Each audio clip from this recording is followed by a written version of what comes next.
All right, we're live. Welcome back, you Inglorious Bastards and Magnificent Bitches. It is I, Doc Camo, and we're back for another thought of the day. And today I wanted to take some time to talk to you guys about the importance of, planning your days if you want to be successful. And it's something I learned in the Army. It's something they instilled in you, discipline, and they make you write everything down, keep a battle planner and such. And it's something I've stopped doing for a while, and it's like success has been fleeting moments of success, temporary success, and I think that's because I'm not living the way I used to, like in the Army, where I was planning everything out from my whole day was planned. I mean, I wasn't always planning my day. The Army planned most of it, but like when you plan out your day, like okay, from this time to this time you got X, from this time to this time you got X, from this time to this time you got X, from this time to this time you got X, and like anything you don't get done, you roll over into the beginning of the next day and you do this, and you keep doing it. And it's the best way to achieve success, at least in my opinion. I mean, there's no other option I have find, but we're gonna talk about the key elements to that and how, like, why I think it works and such. But please like, subscribe, share us out, because we're only on these platforms and we keep getting censored out, and we have to beat that censorship machine. You can go to the website at www.that'sonpoint.squarespace.com and you can watch us directly. This and That's on Point. We got the Top Clips YouTube page. We got a bunch of different avenues. We're on all the different audio platforms. Whatever your preferred choice of consumption is, it is there. Please do the appropriate like, subscribe, shares, and stuff so you get updates whenever our content comes out.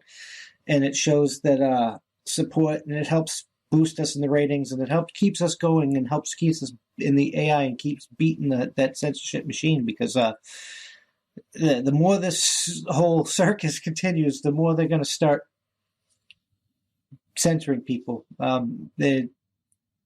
Portland's mayor is already like finally standing up against Antifa. Like it's not going to end. It's just going to get worse. So like I need your help out. Well, we'll always be doing what we can, even if we're on one platform or we're just on our website. We'll be up for everyone. But we appreciate all that everyone does. Especially if you really, really want to help, you can donate to the Subscribe Star or the Patreon. It's $5 a month. You get early access to That's On Point podcast, and you also get to give me a topic that I might talk about on a thought of the day,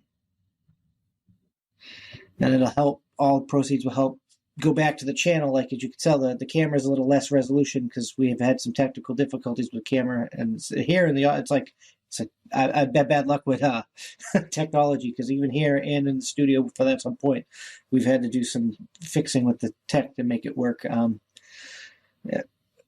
That's just a never-ending struggle of life. But as always, most of the people that watch these things aren't actually subscribed. So I'm Doc Camo. I'm a retired combat veteran. I served in the United States Army in both Iraq and Afghanistan.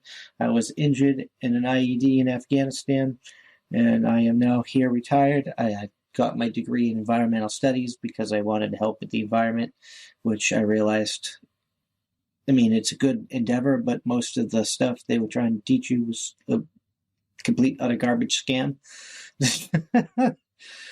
So I got real political, and nobody really likes talking about politics, but I really like talking about politics and talking with you guys. So I decided to start this up and talk to you guys, give you my thought about what I think about things, because we don't do this enough.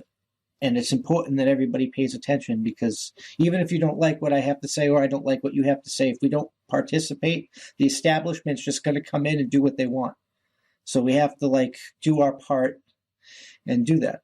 And I usually end this section, or this first segment, with a little bit of story about myself. And we were on this convoy once, and we had this radio call come in about between these two guys that their call signs was the Bush doctor and Harry Bush, and their call sounded sexual, and it was like insane. But there was basically a code. They were like these guys in these two units, whoever they would communicate back and forth, sending information that, like, if you didn't know what they were talking about, you wouldn't understand.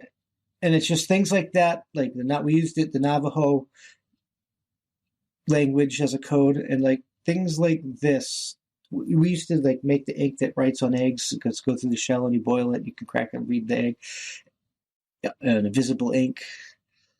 The human ingenuity never ceases to amaze me, and I felt like I'd share that little story, and that's a little bit more about me to help foster this community. And now, without further ado, let's get into the subject.